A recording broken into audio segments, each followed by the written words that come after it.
Salam sejahtera Malaysia, denyut nadi suara rakyat bergema di channel ini. Jangan lupa tekan butang subscribe, like dan share. Malaysia kita punya, cintai Malaysiaku, kita jaga kita.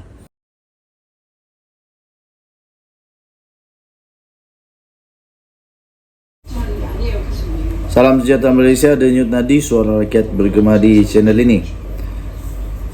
Misteri, tetap misteri. Ramai orang kata KJ bakal masuk PAS, KJ bakal masuk Bersatu, KJ bakal bersama dengan Perikatan Nasional.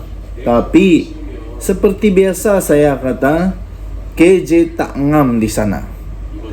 Dan kali ini saya punya agaan itu saya fikir betul. Kerana akhirnya Khairy Jamaluddin tampil dan memberikan sedikit gambaran tentang masa depannya dalam politik yang dinantikan oleh seluruh rakyat Malaysia. Sebelum itu, ramai juga yang kata sepatutnya Khairy Jamaluddin sepatutnya bersama dengan PKR atau DAP kerana fikirannya lebih sesuai di sana. Cara dia berfikir, cara dia bertindak lebih sesuai di sana untuk mempertahankan orang Melayu dan juga hak-hak ialah untuk supaya adanya calon bagi DAP untuk menjadi Perdana Menteri. Tapi hari ini akhirnya Khairy Jamaluddin telah pun memberikan satu pengumuman yang agak menarik dan pasti akan membuatkan beberapa figura politik di Malaysia mulai rasa ala tak ada harapan lagi. Khairy Jamaluddin mempertimbangkan untuk tubuhkan parti sendiri. Saya secara peribadi saya setuju jika Khairy Jamaluddin mempertimbangkan untuk membentuk parti sendiri. Saya rasa lebih baik untuk Khairy Jamaluddin membentuk dia punya parti sendiri daripada dia masuk di parti orang. Lebih baik dia masuk parti, dia buat parti sendiri. Bekas pemimpin UMNO Khairy Jamaluddin kini mempertimbangkan untuk menubuhkan parti politik yang baru. Khairy yang dipecat daripada UMNO pada penghujung Januari lalu berkata dia pada mulanya tidak berminat untuk terus menubuhkan satu lagi parti politik. Tetapi akhirnya beliau berkata mula terfikir sebaliknya baru-baru ini. Katanya, saya sejak beberapa minggu ini sedang melihat kepada pilihan tersebut. Katanya pada satu siri terbaru podcast keluar sekejap pada hari ini. Tambah Khairy Jamaluddin, saya lihat jika kita dapat permulaan kedua dalam politik, kenapa tidak permulaan itu on your own term, mengikut syarat kita sendiri? Tambahnya, inilah yang saya kata lebih sesuai Khairy Jamaluddin buat begitu daripada dia terikat dengan orang yang tak sesuai dengan dia. Lebih baik dia buat sendiri, lagi best kan. Kenyataan Khairy Jamaluddin itu dibuat di tengah-tengah spekulasi yang berterusan, iaitu sama ada bekas Menteri Kesihatan itu akan menyertai salah satu parti politik utama yang ada sekarang. Satu pihak yang secara terbuka cuba menarik penyertaannya ialah Bersatu. Khairy mendakwa parti lain juga turut menghubunginya. Mengulas lebih lanjut, Khairy berkata bahawa menyertai parti baru memerlukannya menyesuaikan diri dengan cara parti itu melakukan sesuatu yang mungkin tidak sejajar dengannya. Dia berkata dia terpaksa membuat penyelarasan serupa apabila menyertai UMNO. Bagaimanapun, Khairy bersikap realistik tentang cabaran yang mungkin berlaku jika mahu menumbuhkan partinya sendiri. Jika anda menumbuhkan parti politik, anda boleh mengikut cara pejuang. Maaf saya kata, kehilangan wang deposit, diketawakan dan seumpamanya, kata Khairy Jamaluddin. Aduh, betul lah. Pejuang macam gah hebat kerana ada Mahathir.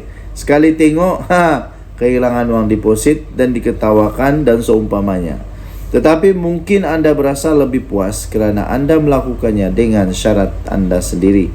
Katanya, Dia kemudian memetik bagaimana Imran Khan dari Pakistan tewas dalam beberapa pilihan raya sebelum berjaya menjadi Perdana Menteri.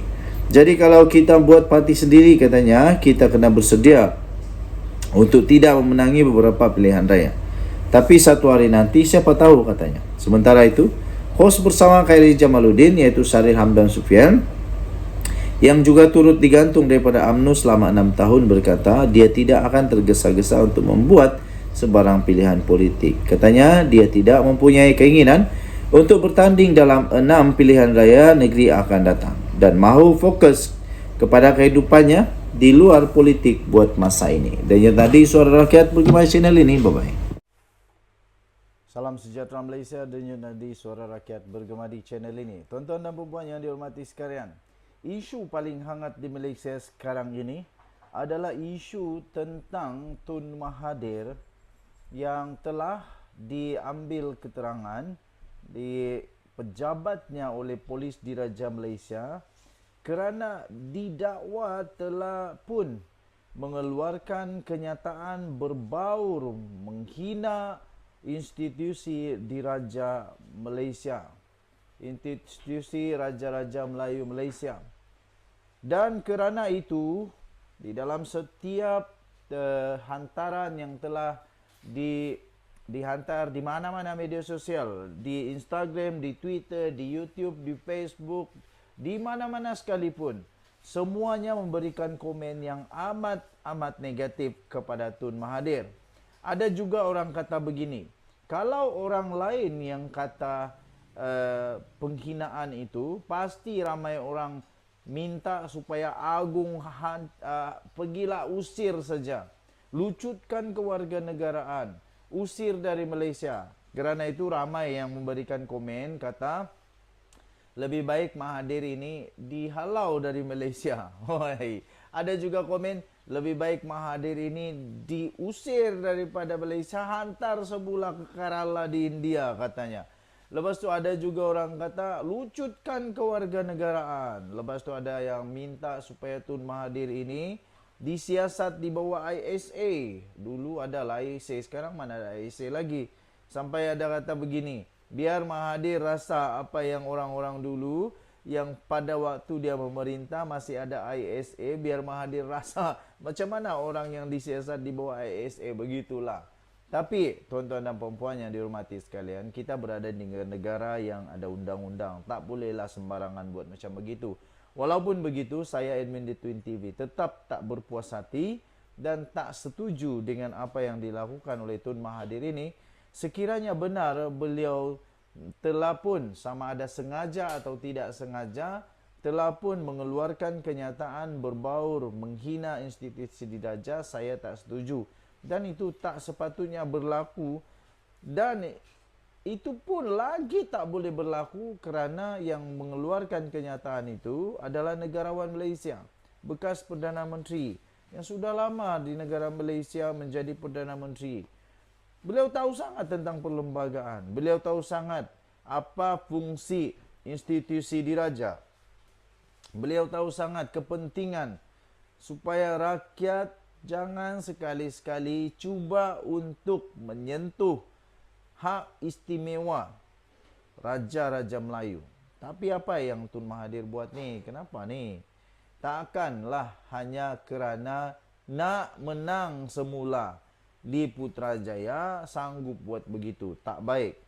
Okey, sehingga tuan-tuan dan puan yang dihormati sekalian, banyaklah isu yang timbul kerana perkara itu.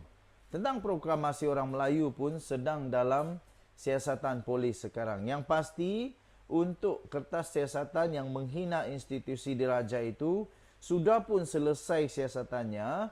Kertas siasatan itu sudah selesai dan sudah bakal akan diserahkan kepada AG, Peguam Negara Malaysia, pada esok. Esok hari Selasa, kerana hari ini public holiday. Dan Kebawah Duli Yang Maha Mulia Seri Paduka Baginda Yang di-Pertuan Agong turut juga di dalam Hari Keputeraan Baginda secara rasmi pada hari ini. Baginda turut bertitah tentang beberapa perkara yang amat penting. Saya hanya bacakan beberapa, tajuk-tajuk utama. Antaranya, agung gusar isu kalimah Allah jadi polemik berlarutan dan boleh menjejaskan perpaduan. Kemudian satu lagi yang berkenaan dengan baginda yang di-Pertuan Agong adalah jangan jadikan isu agama sebagai polemik perbalahan. Lepas tu satu lagi, kerajaan tak benarkan sistem beraja diperolok atas nama kebebasan. Itu kata Perdana Menteri Anwar Ibrahim. Jadi jangan main-main, jangan olok-olok, jangan biarkan. Okey, Denyut Nadi Suara Rakyat bergema di channel ini. Bye-bye.